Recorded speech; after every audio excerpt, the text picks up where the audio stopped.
Biarkan petambang lari ke Subang, biarkan kontraktor pemerintah pusat daerah silakan beli ke Purwakarta. Betul? Hapuskan wilayah pertambangan Subang kalau seperti ini. Betul nggak? Katakan jadi cuma dia pengen di YouTube. Betul? Hah? Ingin kontennya rame, dapat follower, tapi dipertimbangkan nasib masyarakat Subang. Ah, salah asuh. Dia punya konsep Sunda, aing ya orang Sunda, Dede. Aing lahir di Subang, mau ada lagi di Subang. Apa filosofi asa asuh teh? Lamun masyarakat bener tutur kan kita bener. Ah, lamun pengusaha kebuka izin bener kan kumane, Dede. Betul. Beresan, kita siap mampu. Uruskan diuk SIPB sambil jadi tahayu nama kau ini bertanggung jawab ke si Dedi. Uruskan SIPB diuk pertambangan. Ulangin datang kurang dan ngomong ilegal waduh.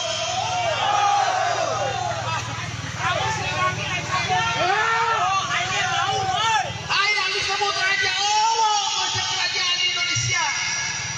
Gak ada konsep kerajaan. Jangan si Dedi hanya ngeruk menjadi monopoli perusahaan di Subang Baru kemudian ngeruk. Waduh, aing nyolok. Aing nyolok SB jadi hubungan manena. Hidup Prabowo. Kehilangan orang yang menjadi tulang punggung hidupnya. Nah, buat yang teriak-teriak tidak makan 18 hari, wah ini keren banget nih. Anda ini cocok untuk menjadi instruktur bagi pendidikan ketahanan raga. Hebat kalau ada orang Jawa Barat 18 hari tidak makan, tapi wajahnya masih sangar dan teriaknya sangat lantang. Kita butuh ini, Indonesia ini, Jawa Barat nih, orang-orang yang seperti ini. Bisa hebat kalau berperang di hutan, bisa memenangkan pertarungan. Kayaknya Anda cocok deh jadi instruktur kanuragan, ya. Mudah-mudahan ke depan kita menjadi manusia yang tersadarkan. Dan saya mengucapkan terima kasih ya buat warga Jabar, warga net yang ternyata kesadaran lingkungannya makin tinggi, yang memberikan supporting pada saya untuk bersemangat terus menjaga alam dan lingkungan Jawa Barat. Wabarakatuh. Kang Deddy Mulyadi, Gubernur Jawa Barat, didemo oleh massa ex-FPI yang kemudian mereka juluki dengan Deddy musuh Islam. Ini perkembangan menarik sebetulnya. Kita tahu sendiri Rizik Syihab CS sangat tidak suka dengan Kang Deddy Mulyadi. Sempat dibangun narasi negatif, framing terhadap Deddy Mulyadi. Mereka menyebut Deddy Mulyadi gubernur musyrik yang akan memusyrikkan rakyat Jawa Barat. Framing negatif itu kemudian gagal. Justru sebaliknya, Deddy Mulyadi menang telak di Pilkada Jawa Barat. Artinya memang sebagian besar atau mayoritas rakyat Jawa Barat sangat senang dengan figur Deddy Mulyadi. Framing dari kelompok-kelompok yang merasa paling islami, merujuk kepada kelompok ex Front Pembela Islam, HTI dan lain-lain, terbukti gagal, tidak berhasil. Justru sebaliknya, citra Deddy Mulyadi semakin meningkat, semakin baik.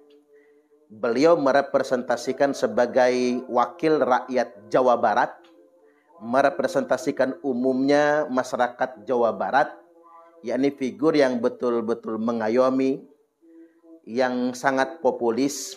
Di saat masyarakat dikagetkan mengenai aturan baru terkait STNK, justru Deddy Mulyadi membebaskan biaya BBNKB terhadap masyarakat Jawa Barat yang ingin membaliknamakan kendaraannya.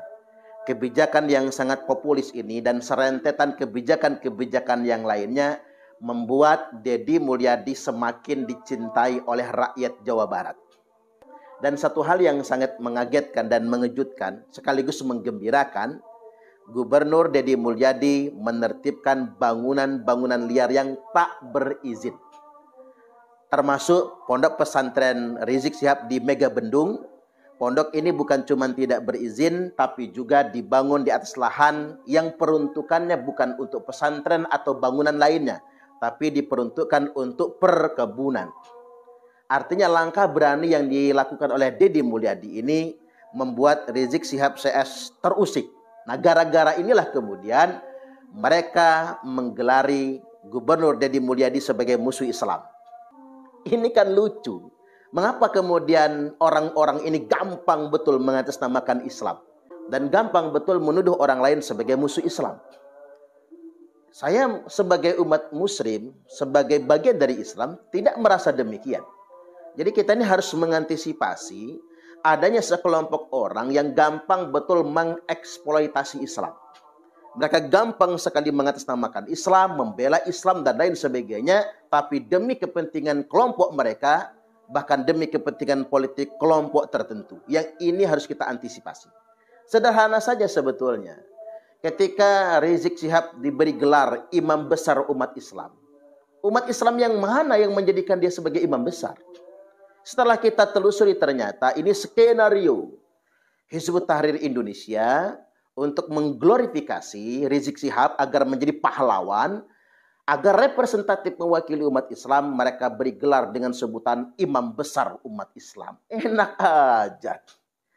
Konsep imam besar ini kan sama dengan konsep imamah di kaum Syiah sebetulnya. Atau ini menjadi misi dari Hizbut Tahrir Indonesia sebagai tahapan mereka yang katanya dalam tanda kutip ingin menciptakan atau ingin mendirikan khilafah Islamiyah. Nah, tahapannya sebelum mendirikan khilafah Islamiyah dengan mengangkat seorang khalifah, maka mereka angkat dulu imamatul uzmah atau imam besar, imamul a'zam, imam jumbo lah istilahnya. Nah, lantas kemudian Rizik dan anak buahnya kegirangan ketika diangkat kemudian sebagai imam besar umat Islam. Padahal sebetulnya mengangkat diri sebagai imam dari kelompoknya sendiri itu merupakan sebuah perbuatan maksiat. Dan itu melanggar syariat Islam. Karena yang namanya mengangkat imam besar itu harus mewakili dan merepresentasikan semua umat Islam yang ada di muka bumi ini. Cuman sederhananya saya ingin sampaikan pada kesempatan kali ini, fenomena orang yang gampang sekali mengatasnamakan Islam, mengatasnamakan agama, atau bela Islam, bela agama, lantas kemudian gampang betul menuding orang lain musuh Islam. Ini adalah fenomena zaman kamuflase. Hati-hati. Jubahnya jubah malaikat tapi dalamnya iblis. Jubahnya jubah kenabian tapi kelakuannya kelakuan set. Ulang lagi. Jubahnya jubah kenabian tapi kelakuannya kelakuan setan. Panggung-panggung dakwah menjadi panggung provokasi, panggung caci maki. Ada orang yang ngaku-ngaku anak cucu Nabi, lantas kemudian memaki-maki pemerintah, memaki-maki presiden dan lain sebagainya. Rakyat tidak berani mengkritik karena mengapa? Oh, takut kualat niku putune Kanjeng Nabi dan lain sebagainya. Ini yang dimaksudkan oleh sabda Nabi, abghadul ibad ilallah, hamba Allah yang paling dimurkai, hamba Allah yang paling dibenci itu man kana taubu khairan min amali, orang yang pakaiannya lebih istimewa daripada kelakuannya. Antakuna thiyabuhu thiyabal anbiya wa amaluhu amal jabbarin. Jubahnya jubah kenabian, pakai gamis, pakai imamah, jubahnya jubah kenabian, tapi kelakuan setan. Makanya jangan tertipu di zaman sekarang ini.